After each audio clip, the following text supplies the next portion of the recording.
अरे हमारो साहब, आइए आइए। सुना है आप फैसला करने आए हैं? वेंकट बोला मेरे को।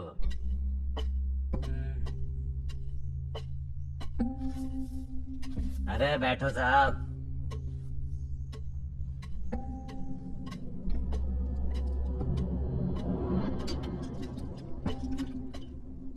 बड़ा भाई हूँ, जरा सोच समझ के फैसला करना, नहीं तो मार खाने को तैयार रहना। मतलब खाना खाने को। जायदाद के मामले में कोई छोटा बड़ा नहीं होता। मेरा हक नहीं मिला तो सबको काट डालूंगा। मेरा मानो जमीन के लफड़े में मर गया तो क्या मैं चुप बैठने वाली हूँ? सबको ओखली में डाल के कूट के चटनी बना दूंगी।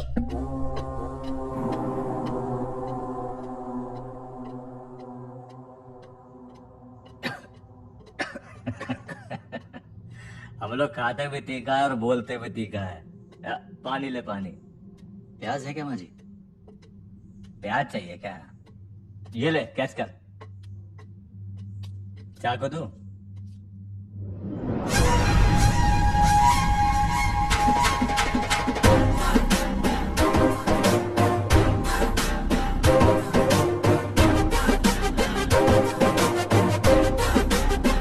समझो कि ये प्याज तुम्हारे बाबा की 8 एकड़ जमीन है।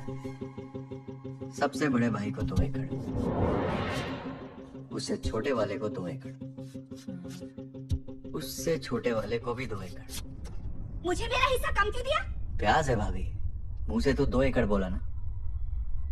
वेंकट राव, ये तुम्हारा भी 2 एकड़ और ये बचा हुआ आधा एकड़, ये वही जमीन है जो तुम्हारी माँ के नाम पे है।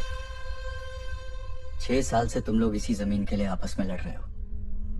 ये तो तुम्हारे बाबा की जमीन है, तुम लोग कभी अपना कुछ नहीं खरीदोगे क्या? तुम्हारा मंगलसूत्र कहाँ है भाभी? कोर्ट केस के चक्कर में बिक गया। अरे कौन बुरा था कोर्ट जाने को? अपना मुंह बंद कर साली। तुम अपना दांत क्यों पीस रहे हो? बापू ने बोला जब तक जायदाद नहीं मिला ऐसी दांत पीस के बात करना।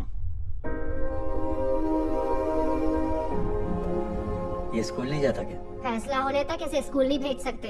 हमें हमारा हक दे दो। इस जन्म में नहीं मिलने वाला। क्यों? क्यों नहीं मिलने वाला? अरे विधवा है, बच्चे भी नहीं है, जायदाद का क्या करेगी? मैं 12 बच्चे पैदा कर लूंगी तो तू क्या मुझे 12 बच्चों का हिस्सा देगा? एक चप्पल से मारो। हाथ तो लगा के दिखा। तू कुछ ज्यादा ही बोल रही है, मारूंगा अगर साली। हाथ उठाया तो दूसरा भी हाथ काट डालूंगी। मुंह बंद कर। नहीं करूंगी। क्या अरे करिएगा? हाथ काट दे इसकी। हमें हाथ हमारा लगा के हक दिखा। मिला ना, तो तुझे हाथ तोड़ देंगे। तो क्या हाथ उठाएगा? जल्दी करो।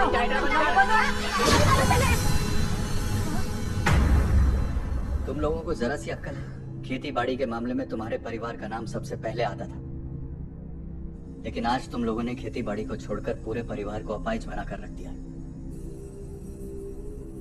उस आधे एकड़ के चक्कर में तुम लोगों ने 6 साल से खेती बाड़ी नहीं की।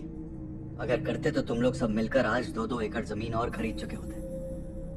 तुम सब भाइयों में अगर एकता होती ना, तो आज तुम्हारा परिवार खुशियों से भरा होता।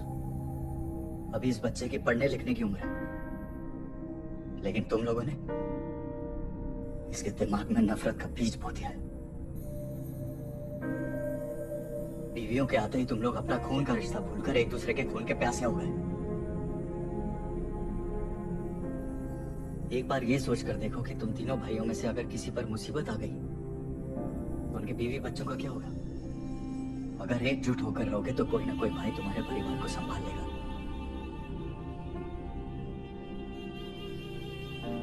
उनका भला कभी नहीं होता जो दूसरों का भला नहीं सोचते।